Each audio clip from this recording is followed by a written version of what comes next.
আমি শুরু করে দিই। আমি নিজেই করি প্রশ্ন। আপনি বলতেছেন, যেটা বলতেছেন ওটাই বলেন। আপনাদের প্ল্যানটা কি, এর পরে কি করবেন? বিসমিল্লাহির রহমানির রহিম। আমার প্রিয় সাংবাদিক ভাইরা, আমি আপনাদেরকে প্রথমেই আন্তরিকভাবে ধন্যবাদ জানাই যে আপনারা কষ্ট করে এসে আমার সাথে ইফতার করেছেন এবং ইফতার পরবর্তীত যে বিষয়গুলো নিয়ে এখন আপনাদের সামনে উপস্থাপন করতে যাচ্ছি, যে আপনারা সকলেই জানেন যে আমাদের মাননীয় প্রধানমন্ত্রী জনাব তারেক রহমান তিনি আগামী বাংলাদেশের ক্রীড়াঙ্গনকে সর্বোচ্চ গুরুত্ব দিয়ে ইতিমধ্যে বেশ কিছু পরিকল্পনার বিষয় নিয়ে তিনি গণমাধ্যম এবং আমিও আমার জায়গা থেকে গণমাধ্যমে অনেক বিষয়গুলো শেয়ার করেছি। তারই ফলশ্রুতিতে আমরা ঈদের পরপরই ২৯শে মার্চ আমরা আমাদের বিগত কয়েক মাসে আমাদের ফুটবল, ক্রিকেট, আমাদের প্যারা অলিম্পিক আরও বিভিন্ন ইভেন্টে যারা সাফল্য বয়ে নিয়ে এসছে আন্তর্জাতিকভাবে, আমরা সেই সকল খেলোয়াড়দেরকে সম্মাননা প্রদান করতে যাচ্ছি এবং সেটি আমাদের মাননীয় প্রধানমন্ত্রীর উপস্থিতিতে তিনি এই সম্মাননাটুকু আমাদের সকল ক্রীড়াবিদদের হাতে তুলে দিবেন।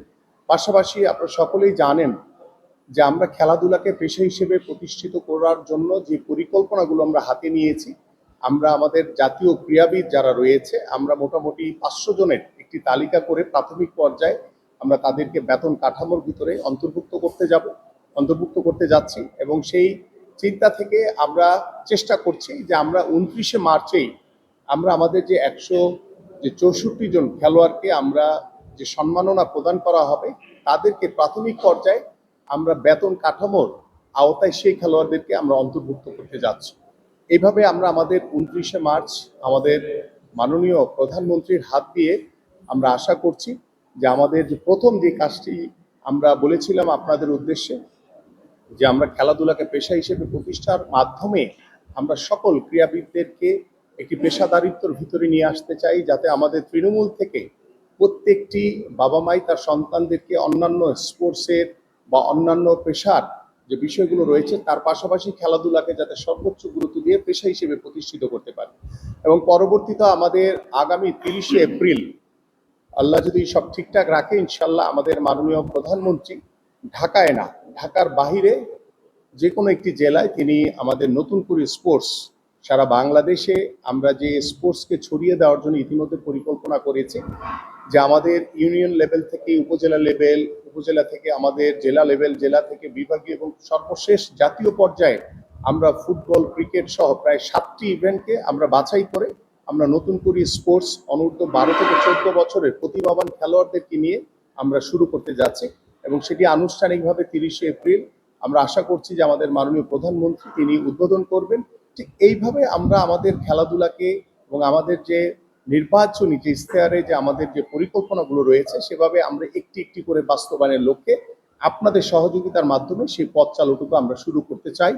পাশাপাশি আমাদের জানেন যে জাতীয় ক্রীড়া পুরস্কার নিয়ে বিগত সময়ে আমরা শুনেছি যে অনেক রাজনৈতিকরণ হয়েছে, বিভিন্ন সমস্যা সৃষ্টি হয়েছে এবং দেখেন ২১, ২২, ২৩ এখন পর্যন্ত সেই জাতীয় পুরস্কারগুলো পেন্ডিং রয়েছে এবং ২৪ সালের যে ইস্যুটি রয়েছে সেটি টোটালি এখন পর্যন্ত কোনো বিজ্ঞপ্তি দেওয়া হয়নি। বাট আমি দায়িত্ব নেওয়ার পরে ইতিমধ্যে আমার সংশ্লিষ্ট কর্মকর্তা যারা রয়েছেন তাদেরকে বলেছি যে দ্রুত সময়ের ভিতরে বিজ্ঞপ্তি দিয়ে আমরা ২৪ সালের জাতীয় পুরস্কার প্রাপ্ত কারা হবেন সেটাও আমরা বাছাই করতে চাই।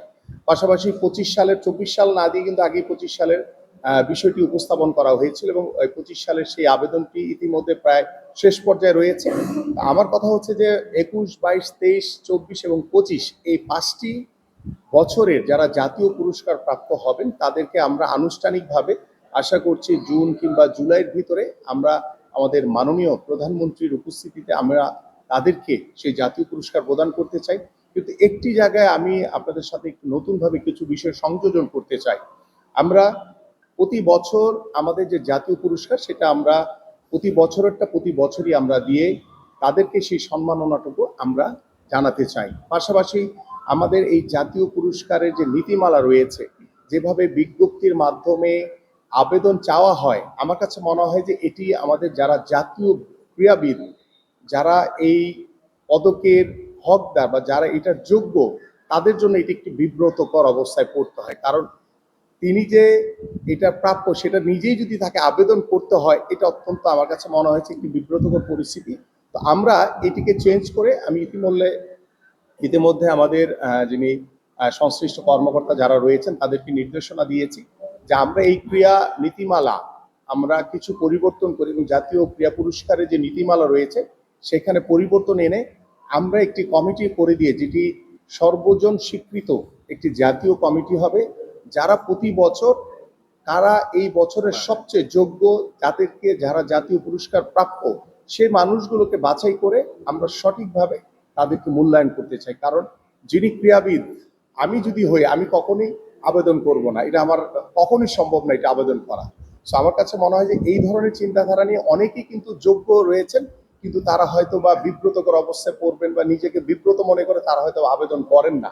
আমার কাছে মনে হয় যে এই নীতিমালাটুকু আমরা চেঞ্জ করে আমরা একটি জাতীয় কমিটির মাধ্যমে আমরা প্রতি বছরের যারা যোগ্য ক্রীড়াবিদ, যারা জাতীয় পুরস্কার প্রাপ্য, আমরা সেই মানুষগুলোকে বাছাই করে আনুষ্ঠানিকভাবে সরকার এবং দেশ তাদেরকে সম্মানিত করবে। Thank you.